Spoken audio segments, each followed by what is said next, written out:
नमस्कार, मैं हूं आकाश और आप जुड़ चुके हैं द पब्लिक थिंग से।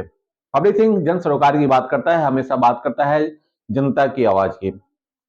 जनता इन दिनों कह रही है कि बिहार में अपराध बढ़ गए हैं। बिहार में लगातार अपराध हो रहे हैं, हत्याएं हो रही हैं, लूट हो रहे हैं, बलात्कार हो रहे हैं, लेकिन इन सब के बावजूद भी कोई कार्रवाई नहीं है। यहां तक कि सुरक्षा कर्मियों को भी मारा जा रहा है। जो अपराध रोकने वाले पुलिस विभाग हैं उन पे भी हमले किए जा रहे हैं, लेकिन कार्रवाई कुछ नहीं है। बिहार की जनता तो ये बात कह ही रही है, साथ ही साथ सत्ता में जो लोग बैठे हुए हैं उनके भी नेता ये बात बोल रहे हैं कि अपराध बढ़ा हुआ है, क्योंकि जब उनके घर की बात आ जाती है तो बोलना तो लाजमी है। ताजा मामला जो है वो सीवान के कुतुब छपरा का है, जहां ओवैसी के पार्टी के जिला अध्यक्ष की गोली मारकर हत्या कर दी जाती है। बेखौफ अपराधी आते हैं, गोली मारते हैं और आराम से चले जाते हैं। हत्या की वजह अभी तक पता नहीं चल पाई है और हत्या क्यों हुई है ये पता नहीं है। हत्या करने वाले कौन लोग थे ये भी पता नहीं है। पुलिस अंधेरे में लाठी चला रही है, तीर चला रही है कि किसे लग जाए, किसे पकड़ा जाए। फिलहाल पुलिस के हाथ अभी कुछ नहीं लगने वाला है। लगातार अपराध बढ़ रहे हैं। ये सिर्फ सीवान की ही बात नहीं है, पूरे बिहार में अपराध अपने चरम पे है। विपक्ष लगातार अपराध को लेकर सवाल खड़े करते रहा है और सरकार को घेरने की कोशिश कर रहा है। आपको बता दें कि बिहार में अपराध बढ़ने का मुख्य वजह क्या है। जो मैं समझ पाया हूं, जो मेरे अपने आकलन है, जो जनता से बात कर पता चलता है, जो माहौल देख कर पता चलता है, उससे ये पता चलता है कि बिहार में अपराध बढ़ने का सबसे बड़ा कोई कारण है तो वो है पुलिसिया कार्रवाई का अनसुलझा पहलू। मैं कुछ दिन पहले उत्तर प्रदेश गया था। बाई रोड अगर आ रहा था तो देखा कि हर चौक चौराहों पे, हर मोड़ पे, हर गली में इतनी गश्ती और इतनी ज्यादा टाइट सिक्योरिटी है कि एक परिंदा भी पर नहीं मार सकता है। हमेशा सजग रहते हैं, वहां की पुलिस हमेशा टाइट रहती है। रात को 12, 1, 2 बजे तक मीटिंग भी होती है। एक थाने में भी कुछ काम से जाना हुआ था, वहां की व्यवस्था देख के भी काफी अच्छा लगा। रात तक मीटिंग होती रही और बड़े बड़े अधिकारी जाते रहे। कभी डीएसपी रैंक के अधिकारी आते थे, कभी आईएएस रैंक के, आईपीएस रैंक के अधिकारी आते थे, कभी दरोगा रैंक के अधिकारी आते थे, लेकिन आते थे और सब लोग एक एक कर रिपोर्ट लेते थे पूरे दिन के घटनाक्रम के बारे में, पूरे दिन अपराध किया हुए हैं, ये सारी चीजें। लेकिन अगर बिहार में पुलिस के कार्यशैली की बात कर ली जाए तो किसी पुलिसकर्मी को अगर दे दी गई है कोई काम, तो पता चलेगा कि किसी चौक चौराहे के कॉर्नर वाली जगह पे जहां उसको बैठने, रहने और चाय पीने और बाकी चीजों का इंतजाम है, वहां जाके बैठ जाती है और फिर किसी से मतलब नहीं होता है। यहां तक कि वो अपने मोबाइल को जिस पे कॉल कर आम जनता बुला सके उसे भी नॉट रीचेबल कर दिया जाता है। कुछ ऐसे थाना प्रभारी हैं जिनको फोन कर दीजिए, जिम्मेदार व्यक्ति भी फोन करता है तो रखिए, अभी बाद में बात करते हैं, वो बात सुनना भी महसूस नहीं करता है या जरूरी नहीं समझता है। तो ऐसे में अपराध क्यों नहीं बढ़ेंगे? जब पुलिस ही सजग नहीं है, पुलिस के पास अपना सिस्टम ही नहीं है, तो अपराध बढ़ना तो लाजमी ही है। मैं आपको बता दूं कि कल रात सीवान के ओवैसी की पार्टी के जिला अध्यक्ष की गोली मारकर हत्या कर दी गई। इसके बाद से पूर्व सांसद शहाबुद्दीन की पत्नी और कई नेता पटना से भी पहुंचे, सिवान से भी गए, यहां तक कि सांसद पति भी पहुंचे हुए थे उनके घर, लोगों को धाड़स पहुंचाने के लिए, उनको संतावना देने के लिए। लेकिन किसी ने पुलिस के कार्यशैली पर सवाल नहीं खड़ा किया। कारण जो भी रहा हो, सभी लोग गए, व्यवस्था को बोलकर चले आए, सिस्टम को बोल के चले आए।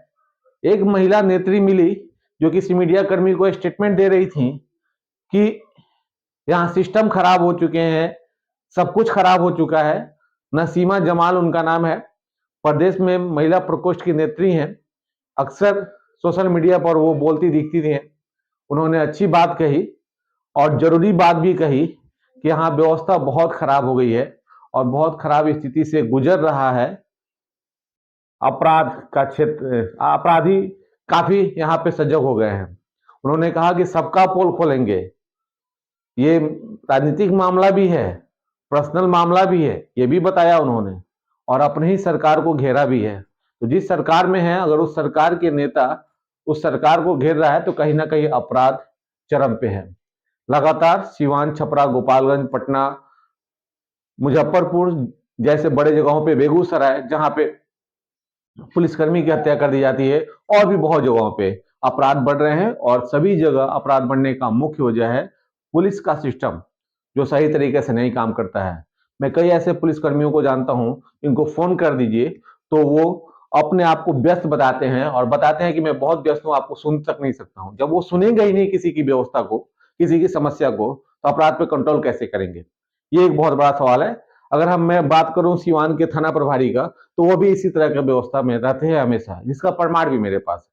वो किसी को सुनना नहीं चाहते हैं। कोई चला जाता है अगर अपराध के लिए कि हमारे यहाँ ये चोरी हो गई है, हमारी गाड़ी चोरी गई है, तो वो उसका एप्लीकेशन तक नहीं लेते हैं। सुबह से शाम तक दौड़ाते रहते हैं और उसका एप्लीकेशन तक नहीं लिया जाता है। एप्लीकेशन नहीं लेने के बाद ये भी किया जाता है कि अब उसको टॉर्चर किया जाता है। कई लोग, आसपास के लोग, दलाल पहुंच जाते हैं और पहुंचने के बाद फिर तोल भाड़ होता है कि ये हिसाब दे दो, ऐसे कर दो, वैसे कर दो, केस करोगे तो ऐसा हो जाएगा, वैसे हो जाएगा।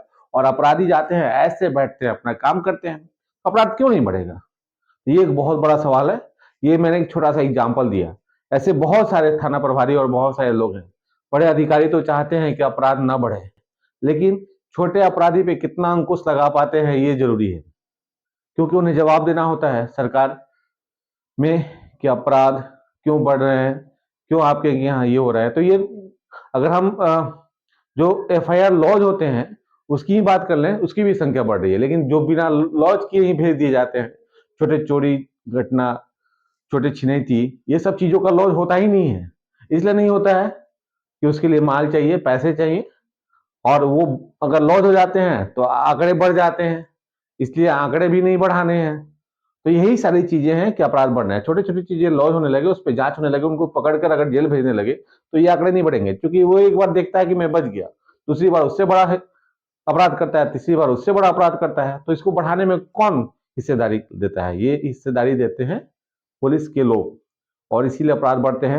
मैंने एक छोटा सा एग्जाम्पल भी दिया कि उत्तर प्रदेश की क्या व्यवस्था है। और एक हमारे फेसबुक साथी ने भी लिखा था कि जब तक बिहार के पुलिस नहीं सुधरेगी और जब तक यहाँ कुछ कुख्यात अपराधियों का इनकाउंटर नहीं होगा, तब तक यहाँ अपराध सुधरने वाला नहीं है, क्योंकि उनके ही बेस पर अपराध लगातार बढ़ते जा रहे हैं। तो ये भी एक अच्छी बात उन्होंने कही है। सुधारना है तो कुछ क्विक एक्शन और बड़ा कदम तो उठाना ही पड़ेगा। आपकी अपनी इस पे क्या राय है, जरूर हमें बताएं, और हमारे साथ जुड़े रहें। हम हर मुद्दों पर चर्चा करते हैं, बेबाकी से हम अपनी बात को रखते हैं, और इसके लिए हमें थोड़ी समस्या भी झेलनी पड़ती है, क्योंकि हम बेबाक पत्रकार हैं और हमारा काम है अपनी बातों को बेबाकी से रखना।